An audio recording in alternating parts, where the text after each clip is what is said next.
I highly recommend that before you get to the airport of wherever you're leaving from to go to Japan, that you visit this website so that you can fill out all of the information to go through the customs and immigration process really smoothly once you arrive in Japan.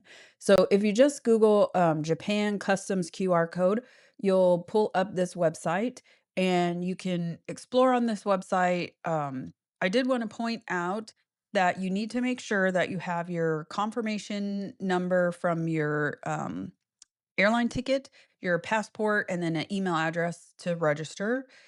So you won't be able to do this until you have your tickets for Japan, but you'll, click on here, and it's gonna ask you to, log in. So let me do that real quick.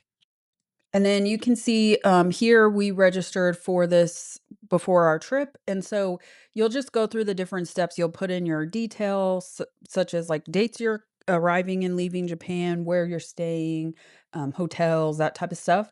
And then you can put the family members that are traveling with you. And so I put all, you know, the three other in my party together.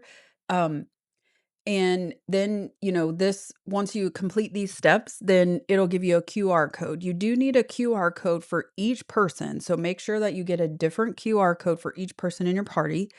And I recommend either taking a screenshot of it on your phone or printing it out. So then that way, when you arrive in the country, if you don't have internet access right away, you would still have your QR code and you'd be able to go through the process really quickly. And it really is you get off your plane, you walk through this quarantine area, go to immigration, go to customs, and then you are on your way. So it makes it much smoother process and you skip a lot of the lines. Highly recommend it. If you're a US traveler, we're going to have another video, so stay tuned for that one, walking you through the process to get global entry.